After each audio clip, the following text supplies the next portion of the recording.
sangre, el parénquima y el líquido cefalorraquídeo. Obviamente que el parénquima con sus lóbulos, su tronco cerebral, su cerebelo ocupan hasta el 80% de ese volumen, siendo el 10% para la sangre, que está comprendida por los vasos sanguíneos arteriales y los vasos sanguíneos venosos. Y el líquido cefalorraquídeo contenido en los ventrículos y en el espacio subaracnoideo. Si es que alguno de ellos se elevara, entonces la presión intracraneana va a aumentar, porque este contenido que está dentro de este continente, que es la bóveda craneana, es no distensible, no puede expandirse para generar una dispersión de esta presión. Por ejemplo, los niños neonatos que tienen hidrocefalia sí tienen una cavidad distensible porque las suturas todavía no han pegado, entonces ese perímetro se va a encontrar. Pero en el adulto ya no.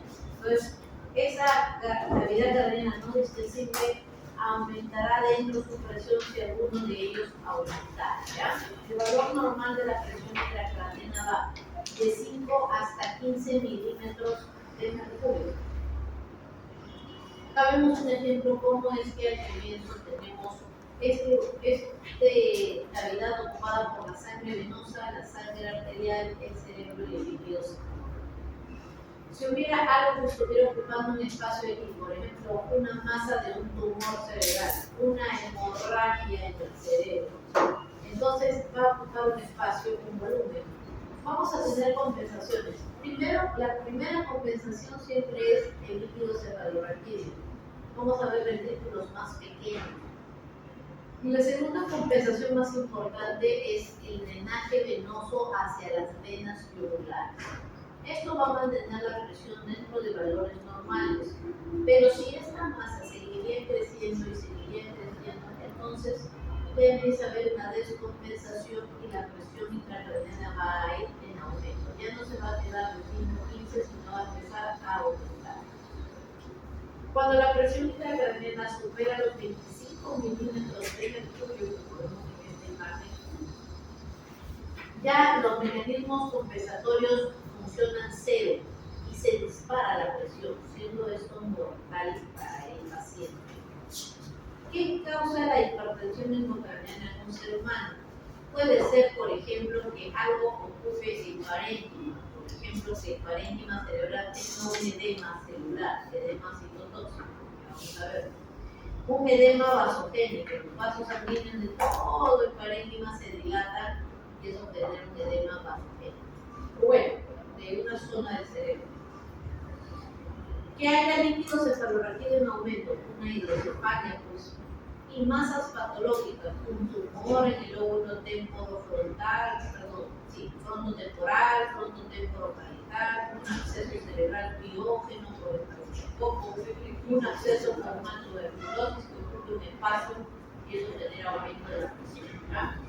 La sangre también, la vasodilatación, que todos los vasos sanguíneos se dilaten, va a hacer que llegue más sangre. Ya no llega a 700 mililitros, ahora que llega a 900 mililitros. Que las venas no puedan drenar, o sea, la congestión venosa también aumenta la presión intracraneana.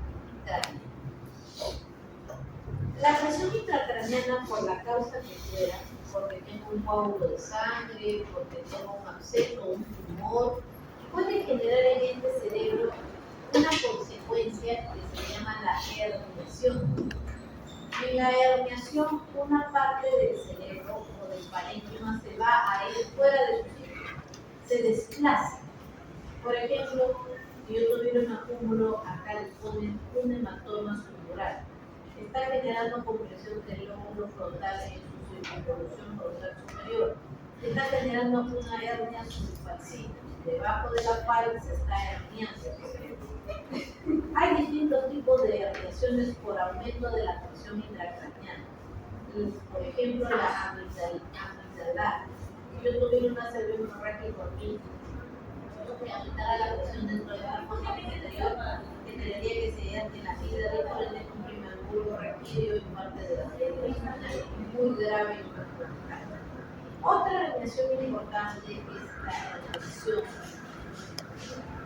lumbar. la base del cráneo podemos ver que en la zona, perdón, lateral y en la base del hemisferio temporal, perdón, del lóbulo temporal, tenemos la circunvolución temporal superior, media e inferior, y a su costado tenemos la circunvolución del hipocampo y por delante tenemos el húmero. Este umbro se puede herniar también por la alta presión que hay por la causa que fuera, una hemorragia en el lóbulo temporal, un hematoma epidural, un hematoma subdural, un tumor frontotemporal. Puede generar aumento de la presión en este hemisferio, un ACV isquémico frontotemporoparietal o parieto temporal que genera edema. Todo esto genera inflamación y puede generar en el paciente herniación. La herniación sulfatina no tendría mucha complicación, pero sí la herniación de tipo de grupo, porque comprime pues al mesencéfalo. El tronco cerebral está comprendido en su parte superior por el mesencéfalo, luego su parte media por la protuberancia y su parte inferior por el bulbo raquídeo. Cuando se hernia el umbus, va a comprimir a el mesencéfalo.